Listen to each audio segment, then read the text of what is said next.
پر جو موضوع لکھا ہوا ہے فکری و تہذیبی ارتداد، کتنے لوگ اس کو سمجھ رہے ہیں؟ جی ماشاءاللہ سمجھ رہے ہیں اس کا مطلب آپ لوگ؟ اچھا، یہ تو سن ہی رہے ہوں گے، سمجھ ہی رہے ہوں گے کہ بہت سارے مسلم نوجوان بچے اور بچیاں اپنے مذہب اور اپنی تہذیب اور اپنی ثقافت کو چھوڑ کر دوسرے مذہب میں چلے جا رہے ہیں اور چلی جا رہی ہیں، یہ تو سب کو پتا ہے۔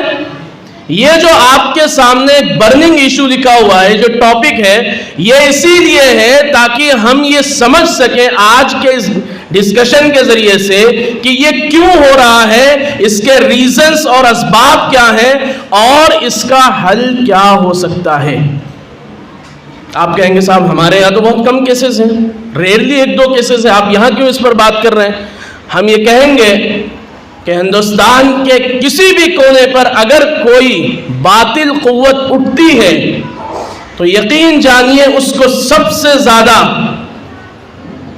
بہت ڈرتے ہوئے جملہ میں کہہ رہا ہوں، اس کو سب سے زیادہ تعاون مالی طور پر، ریسورسز کے طور پر ساؤتھ انڈیا سے ملتا ہے، کیونکہ آپ لوگ زرخیز زمین کے سے تعلق رکھنے والے ہیں اور آپ لوگ سادہ لوگ ہیں۔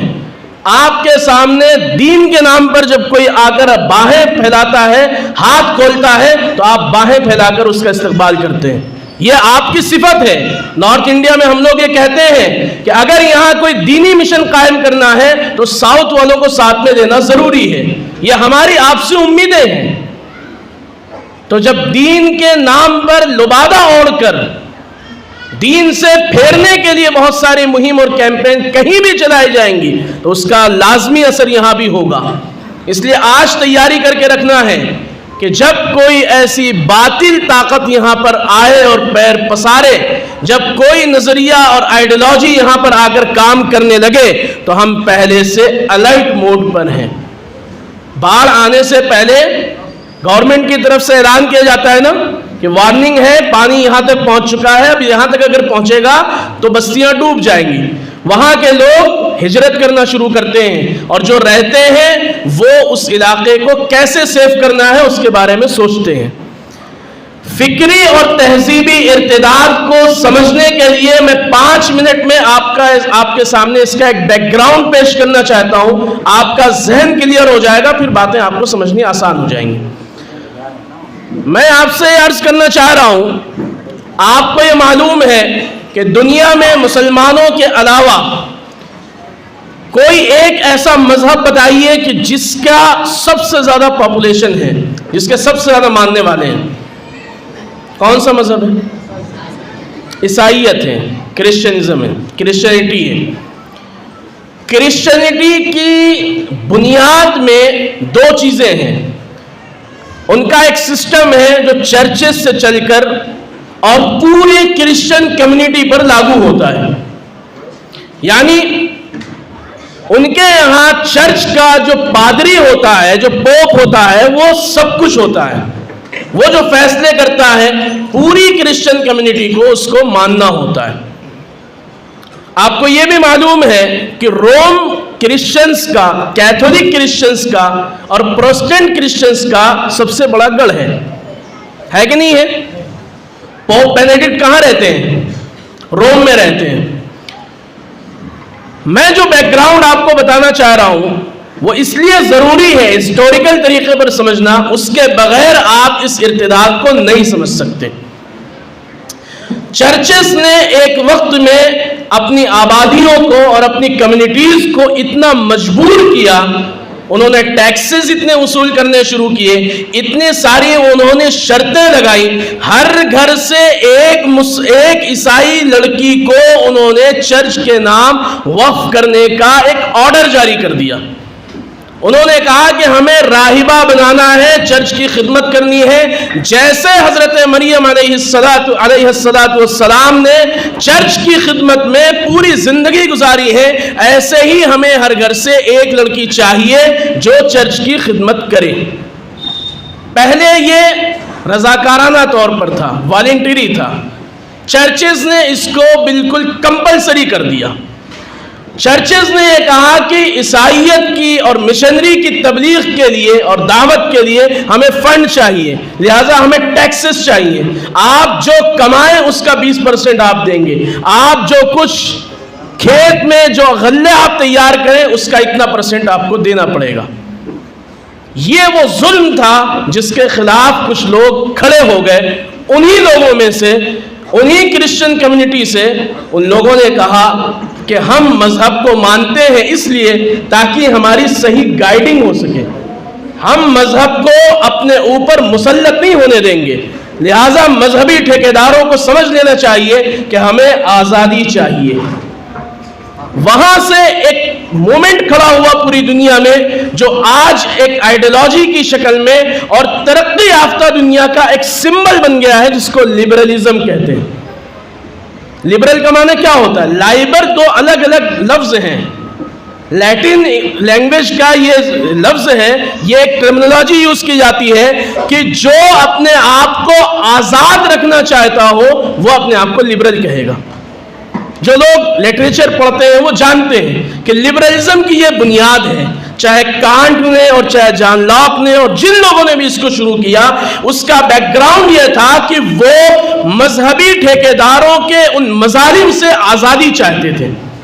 انہوں نے کہا صاحب ہمیں فریڈم آف ریلیجن نہیں، فریڈم فرام ریلیجن چاہیے، ہمیں مذہب سے ہی آزادی چاہیے، ہم قید اب برداشت نہیں کریں گے۔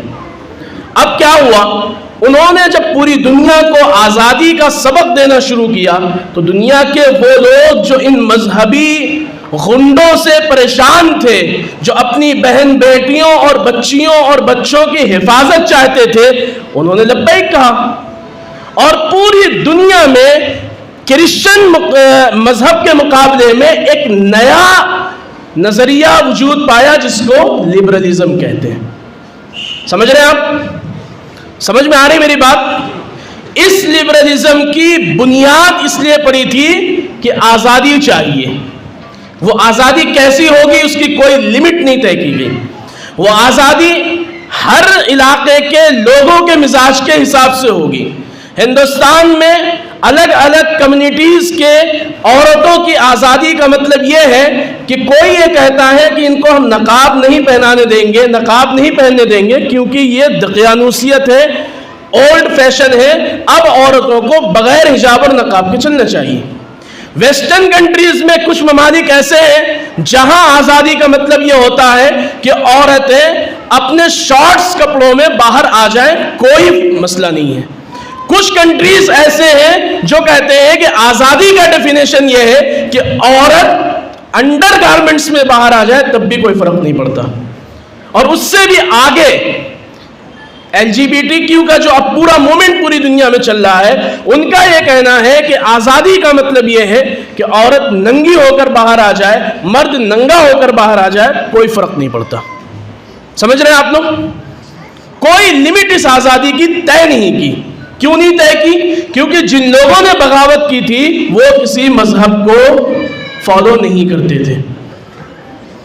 آج پوری دنیا میں غیر مذہبی لوگوں میں جو کسی ریلیجن کو فالو نہیں کرتے ہیں، جو کسی مذہب کو نہیں مانتے ہیں، ان کی یہ کوشش ہے پوری دنیا میں کہ ساری دنیا انہی کی طرح بن جائے۔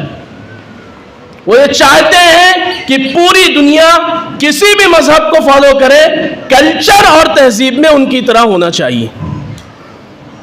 اس کے لیے اربوں کروڑوں اربوں ڈالر روپے خرچ کیے جاتے ہیں لٹریچرز پر، اس کے لیے ایک خطیر رقم خرچ کی جاتی ہے ایڈورٹائزمنٹ پر، اس کے لیے فریڈم آف ایکسپریشن اور فریڈم آف ریلیجن جیسے نعرے بلند کیے جاتے ہیں، اس کے لیے ایک اکنامک سسٹم لایا گیا کارپوریٹزم کا، اس کے لیے پوری دنیا کو اپنا غلام بنانے کے لیے انٹرنیشنلزم کا ایک کانسیپٹ آیا کہ ساری دنیا UN کے حکم پر اور UN کے اشارے پر ناچے گی۔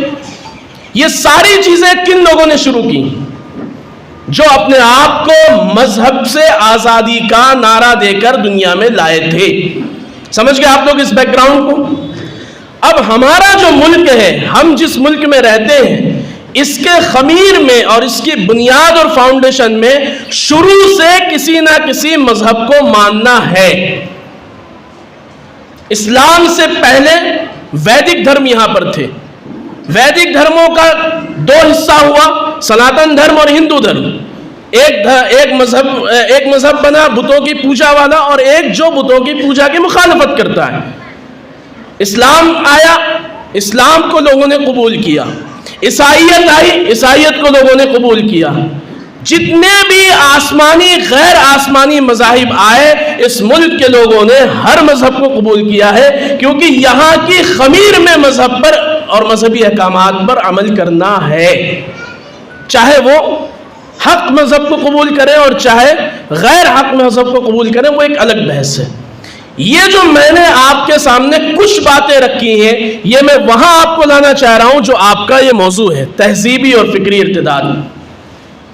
اب ہمارے سماج میں، ہم چونکہ مسلم سماج سے تعلق رکھتے ہیں، ہمارے سماج میں دو جینڈر ہیں ساری دنیا میں، مرد اور عورت۔ مردوں کی آزادی اور مردوں کے نظریے الگ ہوتے ہیں، عورتوں کی آزادی اور عورتوں کے نظریے الگ ہوتے ہیں۔ دنیا والوں نے یہ طے کیا کہ مرد اور عورت برابر ہیں۔ اسلام نے کہا جی ہاں، مرد اور عورت برابر ہیں، لیکن عدل کے ساتھ، عدل کے ساتھ برابر ہیں۔ مرد اور عورت کی برابری کا مطلب یہ نہیں کہ دو برابر ٹیبل رکھ دیے جائیں، دونوں برابر ہو جائیں، نہیں۔ مرد اور عورت کی برابری کا مطلب یہ ہے کہ ایک ٹیبل وہ رکھا ہوا ہے، وہ لوہے کا ہے، ایک ٹیبل یہ رکھا ہوا ہے، یہ کسی بورڈ کا فرنیچر کا ہے۔ وہ مرد ہے، یہ عورت ہے، یہ دونوں آپس میں ریلیشن شپ قائم کرنے کے لیے تو برابر ہیں، لیکن ذمہ داریاں اور ڈیوٹیز دونوں کی الگ الگ ہیں۔ اس پر آپ لگیج رکھ سکتے ہیں 2 کنٹل، 4 کنٹل، 5 کنٹل، 50 کنٹل کا، اس پر آپ 1 کنٹل رکھ دیں گے، یہ ٹوٹ جائے گا۔ سمجھ گئے آپ لوگ اس مثال کو؟ یہ اسلام کا کانسیپٹ ہے جس کو قرآن نے الرجال قوامون علی النساء سے تعبیر کیا ہے۔ ساری دنیا اس پر پروپیگنڈا کر رہی ہے کہ صاحب یہ آپ لوگ کیسے کہتے ہیں کہ مرد جو ہے وہ کمائے گا اور عورت نہیں کمائے گی؟ ہم کہتے ہیں یہی حقیقت ہے کہ عورت کو گھر کا ملکہ اور رانی بنایا گیا ہے۔ عورت کو ذمہ داری دی گئی ہے کہ وہ فیملی کے سسٹم کو سمجھے اور فیملی کی تربیت کرے اور فیملی کو پالے، اور مرد کو ذمہ داری دی گئی ہے کہ وہ عورت کے تمام اخراجات کا انتظام کرے۔ اسی لیے جب ہمارے نکاح ہوتا ہے تو نکاح کی بنیادی شرط کیا ہوتی ہے؟ کہ مرد نان نفقہ رہائش کا انتظام کر سکتا ہو۔ قرآن نے بہت واضح طور پر کہا ہے۔ اور عورت کی کیا ذمہ داری ہوتی ہے؟ کہ شادی ہو، وہ مرد کے سکون کا خیال رکھے، بچے ہو ان کی تربیت کا خیال رکھے، اور وہ فیملی کے نظام کو مضبوطی کے ساتھ لے کر چلے۔ یہی اس کا جہاد ہے اور یہی اس کے لیے نجات کا ذریعہ ہے۔